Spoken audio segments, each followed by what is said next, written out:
નિષ્ઠાથી ભૂતકાળમાં અમારી સાથે ઉપરના લોકોના દબાણથી ખોટા કેસો થયા છે. આ વખતે કરશે તો અમને કોઈ વાંધો નથી, પણ અમે ખુલ્લા મેદાનમાં પછી તમારી સાથે ઘર્ષણમાં આવીશું, પોલીસ સાથે ઘર્ષણમાં આવીશું. એ ચોખ્ખી વાત છે. હવે અમે નથી સહન કરવાના. બહુ સહન કર્યું છે. કાયદો કોઈ પણ હાથમાં લે, કોઈ પણ પક્ષનો હોય, બરોબર છે, તો પોલીસ વિભાગ અત્યાર સુધી તમને મારો અનુભવ કેમ છે? કામ કરશે. હા, બસ તટસ્થથી તમને એવું લાગે છે તમારું અમે તમને રજૂઆત કરવા આવીશું, એસપી સાહેબને કહીશું કે આ ખોટું થયું છે. તમે જો નહીં ઇમ્પ્લિમેન્ટ કરશો તો અમે ખુલ્લા આવી જઈશું. અમને અમારી સામે પણ કોર્ટ છે, ઉપલા અધિકારી પણ છે, એસપી સાહેબ પણ છે, આઈજી સાહેબ પણ છે. ભૂતકાળમાં બનાવમાં કોઈ માણસને માર નથી માર્યો, કોઈ દવાખાને તો બી 3 મહિના અમારા ઘરના જેલ બેઠી છે. ખોટા એફિડેવિટો, खोटी रजूआत એટલે અમને ખબર છે શું થાય છે તે. देखिए जो हुआ है जो नहीं हुआ है उसकी बात हम बाद में करेंगे. आज आपकी अर्जी की बात है, हाँ, उस पर हमने क्लियर कट आपको बताया है. हम હું આખા દિવસ દરમિયાન મારા કાર્યાલય પર હતો અને બપોરે જમીન સર્કિટ હાઉસ એટલે 4:30 વાગે મારા ઓફિસના છોકરાએ મને બતાવ્યું કે મનસુખભાઈની પોતાની આઈડીમાં તમારા નામ જો પોસ્ટ મૂકેલી છે. એટલે પોસ્ટ મેં વાંચી અને પોસ્ટ વાંચો ને થોડીક અડધો કલાક થાય એટલે મનસુખભાઈ પોતે અહીંયા તાલુકા કક્ષાએ આવી ગયા. તાલુકા પંચાયતમાં ટીડીઓની કચેરી હાજર હતી. હું પણ મારા 6 મહિનાથી યોજનાકીય કામો બંધ છે, મારે પણ પીવાના પાણીના મનરેગાના બધા કામો ચાલુ કરવાના, પણ ત્યાં ગઈ. મારી ફાઇલ પણ ત્યાં ટીડીઓ ડેપ્યુટી ટીડીઓને આપી છે, મારા બજેટની ફાઇલ પણ આપી છે. અને એમને મેં કીધું કે તમારે આ બાબતે શું છે, નામજોગ છે તો ખુલાસો આપો. તમારા પીઆઈ પંડ્યા, પ્રકાશભાઈ પંડ્યા સાહેબ પણ ત્યાં હતા. આ ખુલાસો આપણે માંગ્યો છે અને એમણે પોતે ત્યાંથી આવીને એમણે એવું સૂચવ્યું છે કે આવી કોઈ ઘટના નથી બની, છતાં એ અહીંનો માહોલ બગાડવા માંગે છે, લોકોને ઉશ્કેરવા માંગે છે અને પોતાના પદનો દુરુપયોગ કરવા માંગે છે. આપણા માધ્યમથી તમામ લોકો પર કાયદેસરની કાર્યવાહી થઈ વિનંતી છે અમારી. અમે શાંતિમાં માનીએ છીએ, સંવિધાન લઈને ચાલીએ છીએ. આવનાર દિવસોમાં એ લોકો કહેશે કે અમે તમારી સાથે આવી રીતના ખુલ્લી ખીલબીલથી કરવા માંગીએ છીએ, અમે કોઈ વાંધો નથી, અમે ખીલબીલ વાળા માણસ. પણ પીઠ પાછળ દર વખતની જેમ આ વખતે જો ખંજર ભોગવાની કોશિશ કરશે, અમે લડી લેવાના મૂડમાં છીએ. અને આ વિસ્તારમાં એમણે જાહેર આમંત્રણ આપીને બધાને ઉશ્કેર્યા છે. કાયદોની વ્યવસ્થા ખોળવાય, કોઈ પણ શાંતિનો માહોલ દોડવાય, સંપૂર્ણ જવાબદારી મનસુખભાઈની પોતાની રહેશે. અને અમે કોઓપરેટમાં માનીએ છીએ. અત્યારે હમણાં બી એમને મળીને એ જ વાત કરી છે. એટલે આના પર તમે ધ્યાન આપજો, ગંભીરતાથી લેજો. અમારા ઘણા કાર્યકરો છે, ચાહકો છે, આવનાર દિવસોમાં હજારો સંખ્યામાં અહીંયા આવશે. એટલે કોઈ પણ વિષય વસ્તુ બગડે એની જવાબદારી મનસુખભાઈની રહેશે. અમે બને ત્યાં સુધી બધાને કોઓપરેટ કરવાનો પ્રયાસ કરે છે. હમણાં બી જેટલા લોકોના ફોન આવ્યા, મેં કીધું કઈ એવી ઘટના નથી ઘટી, પણ પછી એ લોકો એવી જ રીતના અમારી સાથે વર્તન કરશે તો અમે બી ખુલ્લા છે, મેદાનમાં છે, જોવાઈ જશે પછી. तो हमारी सिर्फ आपसे इतनी रिक्वेस्ट है, लॉ एंड ऑर्डर आप प्रॉपर मेंटेन करेंगे. अर्जी के ऊपर जो तपास है वो हमारा काम है, हमारे पास छोड़ दीजिए. हम इसका पूरा कानूनी तौर से जो कार्रवाई होगी वो हम करेंगे. बट ये कहीं भी लॉ एंड ऑर्डर उसको फिर हम स्ट्रिक्टली हैंडल करेंगे, चाहे वो आपकी तरफ से हो चाहे वो ऑपोजिट पार्टी. बिल्कुल बिल्कुल कोई बात. तो इसमें हम आपका भी सहयोग चाहते हैं कि आप अपनी तरफ से पूरा का पूरा इंश्योर करेंगे कि आपकी तरफ से कोई प्रोवोकेशन नहीं हो. उधर से होता है तो हमें जान करिए, आप हमारे पास आइए, हम डील करेंगे उसको. बिल्कुल हम आपको पूरा कोऑपरेट करेंगे, लेकिन वो लोग बार बार हमारे पे अटैक करेंगे तो हम भी सह के नहीं चलेंगे. आप हमारे पास फिर हम भी खुले में आ जाएंगे. आप हमारे पास आइए. आप कर उनके वो कर आपको जोर लगाकर वो कायदे को भूल जाते हैं वो लोग. सही बात. अभी तक जितनी घटना बनी है डीजे पाड़ा में साहब, ये कायदे को साइड पे रख के बात किया. मेरी बात सुनिए, कायदे का इम्प्लीमेंटेशन हमारा काम है. आपका अगर कोई भी इशू है आप हमारे पास लाइए, हम उसको देखेंगे. તમે ડાયરેક્ટ કાયદો હાથમાં નહીં લો, કોઈ પણ ઇસ્યુ થાય તો જાણ કરો. ચૌધરી સાહેબ, આ લોકોને ટેપ પડેલી છે અધિકારીઓને આગળ રાખીને આગેવાનો પર ખોટા કેસ કરવા.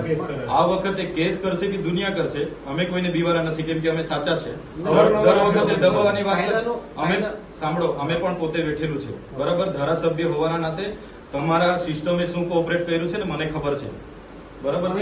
એટલે તમને પણ કેમ છો, એસપી સાહેબ બેઠા છે, કોઓપરેટ તમે જેટલું કરશો અમે એટલા કોઓપરેટ કરીશું. પણ તમારી સિસ્ટમ પછી દબાવમાં આવીને કરશો, અમે બી એ વ્યાજબી નથી. અમે બી પછી અમે એ રીતના વર્તાવ કરીશું. તમે જેટલો કોઓપરેટ કરશો અમારો કોઓપરેટ એટલો મળશે. પણ તમે આમ એક સાઈડ ડિસિઝન લેશો તો અમે બી પછી ખુલ્લા મેદાનમાં છે. તમારે પછી અમે બેઠેલું છે. એવું બની છે, પીએસઆઈ અહીંથી જઈને ત્યાં ફરિયાદ લઈ છે, એવી બી ઘટના બની છે. અહીંયા પૂરો આવ્યા છે સાહેબ, એ પણ ખબર હશે. આ ખોટી આપણે તમે પીડીએફ લેજો, સાહેબ શ્રીને આપી દઈએ છીએ. સોશિયલ મીડિયાના માધ્યમથી મનસુખભાઈએ પોતાની આઈડી ફેસબુક, ટ્વિટર, ઇન્સ્ટાગ્રામ પર મારા નામ જો તાલુકા વિકાસ અધિકારીને ધમકાવ્યા હોવાનો આરોપ મૂકેલો છે અને પોતે ઉશ્કેરણીજનક પોસ્ટ કરી છે કે બધા તાલુકા પંચાયત ડેડિયાપાડા પહોંચો, હું ત્યાં નીકળી ગયો છું. પોતે અહીંયા આવીને ડેડિયાપાડામાં માહોલ ગરમ કર્યો છે, ઉશ્કેર્યો છે માહોલને, બધા ભાજપના આગેવાનોને ભેગા કરીને અને ડેડિયાપાડાનો શાંતિનો માહોલ બગાડ્યો છે ગેરકાયદેસર મંડળી બનાવીને. અમે શાંતિ ઈચ્છીએ છીએ એટલે અમે કાયદો અને વ્યવસ્થા જળવાઈ રહે એ માટે પોલીસને જાણ કરી છે અને જ્યારે પણ કાયદો અને વ્યવસ્થા ખોળવાશે તેની સંપૂર્ણ જવાબદારી મનસુખભાઈ વસાવવાની રહેશે.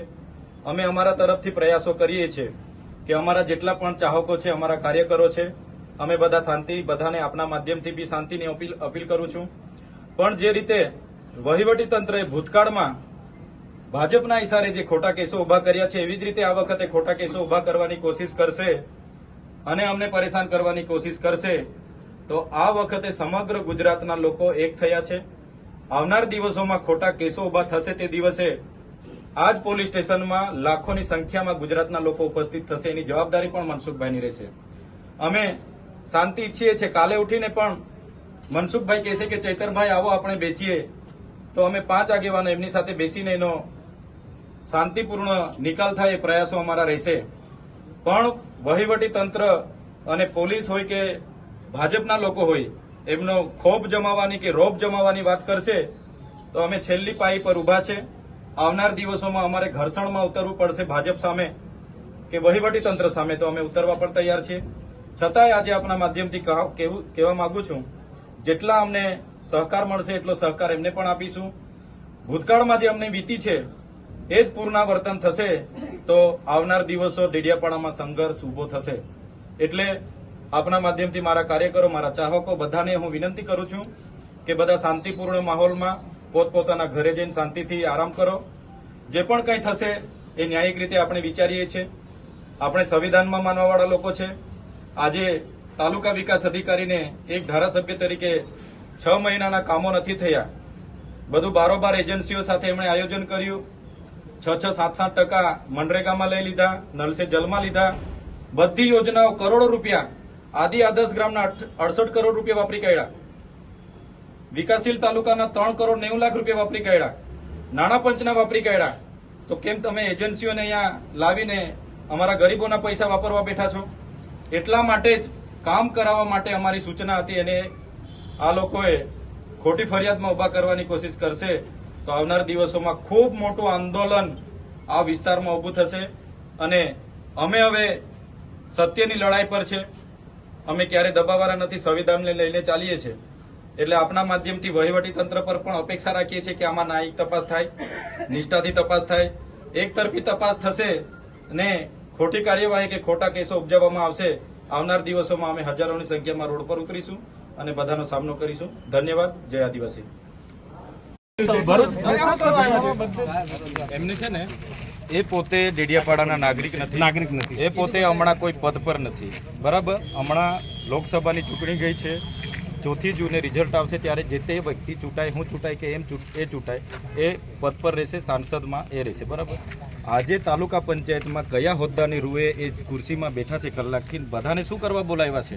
પદાધિકારી જેટલા તાલુકાના સભ્યને બોલાવ્યા છે, અમે બધા તાલુકા સભ્યોને લઈ આવ્યા છે. વિરોધ પક્ષના નેતા બી છે અમારા. વિરોધ પક્ષના નેતાને બી લઈ આવ્યા છે. એટલે એમને છે ને બહાર બોલાવો અને ચોખવટ કરાવો અહીંયા, અને ટીડીઓને બી બોલાવો અને બધા ઉપરાણા આવે તમે બી બંધ કરો. એમને બહાર બોલાવો અમે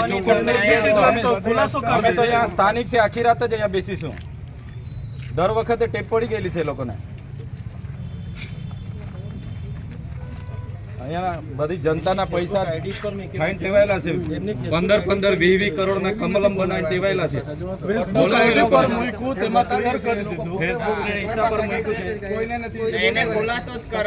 અહીંયા કાયદો અને વ્યવસ્થાને જે બી તૂટશે ને, કાયદાની વ્યવસ્થાની જવાબદારી મનસુખભાઈની રહેશે. બધાને આમંત્રણ આપ્યું છે ને, જાહેર આમંત્રણ. દર વખતે ડેડિયાપાડાનો માહોલ બગાડવા દોડી આવે છે તો ત્યાં નકલી કચેરી પકડાય ત્યાં કેમ નહીં દોડીને ગયા? અહીંયા નિહાળો નથી ત્યાં કેમ નહીં દોડીને જતા? દવાખાનામાં ડોક્ટરો નથી રહેતા ત્યાં કેમ નહીં દોડીને જતા? શિક્ષકો 2 વર્ષથી નથી. તો પછી અહીંયા સ્ટાફ નથી ત્યારે દોડીને નથી આવતા. હમણાં તે દોડીને આવી ગયા રાજપીપળાથી. બધાને કીધું ભાઈ પહોંચો, હું નીકળી ગયો છું. તો આવો ને, ખબર અહીંયા બહાર આવો, ખબર પડીએ ને. આના માટે આવ્યો છું.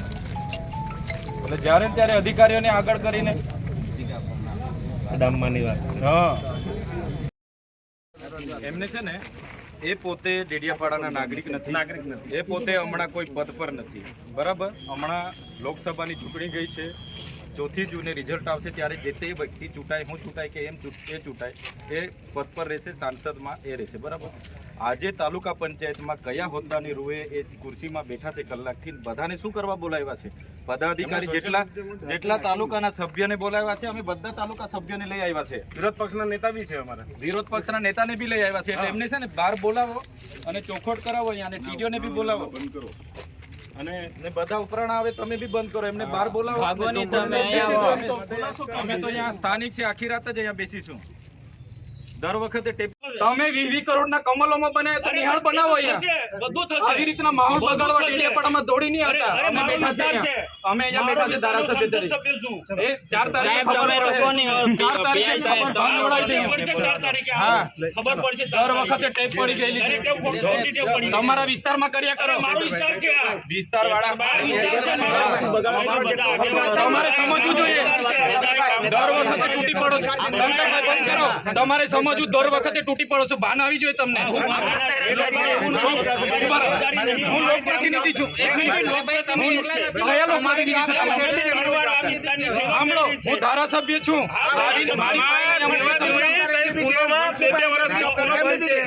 શિક્ષક નથી, તમારી કઈ શિક્ષકો નથી. તે સેવા કહેવાય. એમની ફરજ નથી. સેવા કહેવાય. આ નર્મદા જલમાં હવે આપણે ડેડિયાપાડામાં નવા ગામમાં પાઇપની ફરજ નથી મારી. ત્યારે જે તે વ્યક્તિ ચૂંટાય, હું ચૂંટાય કે એ ચૂંટાય એ પદ પર રહેશે, સાંસદમાં એ રહેશે. બરાબર. આજે તાલુકા પંચાયતમાં કયા હોદ્દાની રૂએ એ ખુરશીમાં બેઠા છે કલાકથી, બધાને શું કરવા બોલાવ્યા છે? પદાધિકારી જેટલા તાલુકાના સભ્યને બોલાવ્યા છે, અમે બધા તાલુકા સભ્યોને લઈ આવ્યા છે. વિરોધ પક્ષના નેતા બી છે અમારા. વિરોધ પક્ષના નેતાને બી લઈ આવ્યા છે. એટલે એમને છે ને બહાર બોલાવો અને ચોખવટ કરાવો અહીંયા, અને ટીડીઓને બી બોલાવો. એમને છે ને એ પોતે ડેડિયાપાડાના નાગરિક નથી. એ પોતે હમણાં કોઈ પદ પર નથી. બરાબર. હમણાં લોકસભાની ચૂંટણી ગઈ છે. 4 જૂને રિઝલ્ટ આવશે ત્યારે જે તે વ્યક્તિ ચૂંટાય, હું ચૂંટાય કે એ ચૂંટાય એ પદ પર રહેશે, સાંસદમાં એ રહેશે. બરાબર. આજે તાલુકા પંચાયતમાં કયા હોદ્દાની રૂએ એ ખુરશીમાં બેઠા છે કલાકથી, બધાને શું કરવા બોલાવ્યા છે? પદાધિકારી જેટલા તાલુકાના સભ્યને બોલાવ્યા છે, અમે બધા તાલુકા સભ્યોને લઈ આવ્યા છે. વિરોધ પક્ષના નેતા બી છે અમારા. વિરોધ પક્ષના નેતાને બી લઈ આવ્યા છે. એટલે એમને છે ને બહાર બોલાવો અને ચોખવટ કરાવો અહીંયા, અને ટીડીઓને બી બોલાવો. બંધ કરો. અને બધા ઉપરાણા આવે તમે બી બંધ કરો. એમને બહાર બોલાવો. અમે તો અહીંયા સ્થાનિક છે, આખી રાત જ અહીંયા બેસીશું. દર વખતે ટેપ પડી ગયેલી છે એ લોકોને. અહીંયા બધી જનતાના પૈસા ખાઈને ટેવાયેલા છે.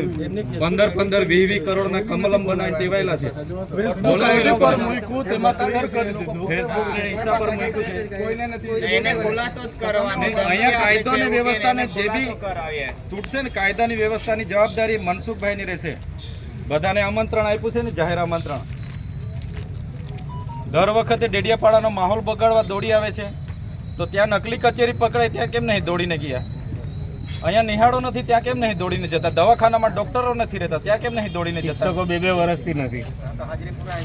તો પછી અહીંયા સ્ટાફ નથી ત્યારે દોડીને નથી આવતા. હમણાં તે દોડીને આવી ગયા રાજપીપળાથી. બધાને કીધું ભાઈ પહોંચો, હું નીકળી ગયો છું. તો આવો ને, ખબર અહીંયા બહાર આવો, ખબર પડીએ ને. આના માટે આવ્યો છું. એટલે જ્યારે ને ત્યારે અધિકારીઓને આગળ કરીને ડામમાંની વાત. હા